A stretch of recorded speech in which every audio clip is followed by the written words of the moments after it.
அப்போ ஒரு நடிகர் ஒரு தலைவரா மாறணும்னா அவர் என்ன செய்யணும்? அவர் குறைஞ்சது ஒரு 5 விதமான அரசியல் சோதனைகளை தாண்டி வரணும். இத ஒரு அரசியல் அக்னி பரீட்சைன்னு கூட சொல்லலாம். இதோ அந்த 5 சோதனைகள். 1. தன்னோட சினிமா இமேஜ விட்டு வெளிய வரணும். 2. உண்மையான அரசியல் ஆட்டத்தை கத்துக்கணும். 3. ஒரு பதமான அணிய உருவாக்கணும். 4.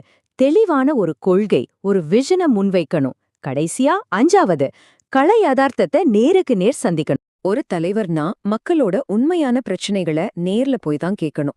விவசாயிகளோட கஷ்டங்கள், கட்டுக்கடங்காத விலைவாசி உயர்வு, இளைஞர்களோட வேலையில்லா திண்டாட்டம், இதெல்லாம் தான் அவங்களோட அன்றாட போராட்டங்கள்.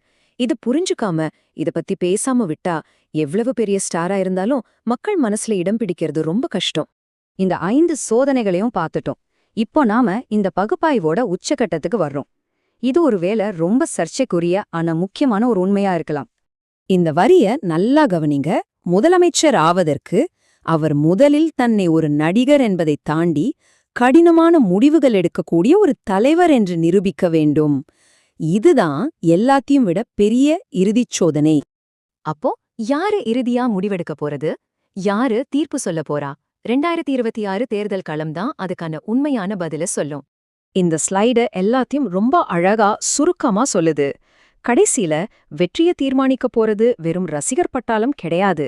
தமிழ்நாட்டு மக்களும் அவங்களுக்காக இவர் என்ன செய்ய போறாருங்கிற செயல்பாடுகளும் தான். கடைசியா இந்த கேள்வியை நாங்க உங்ககிட்டே விட்டுறோம். நீங்க என்ன நினைக்கிறீங்க? இந்த 5 சோதனைகளையும் கடந்து நடிகர் விஜய் ஒரு தலைவரா தன்னை நிரூபிக்க தயாரா இருக்காரா? இந்த மாபெரும் சவால அவரால ஜெயிக்க முடியுமா? உங்க கருத்துக்களை சொல்லுங்க.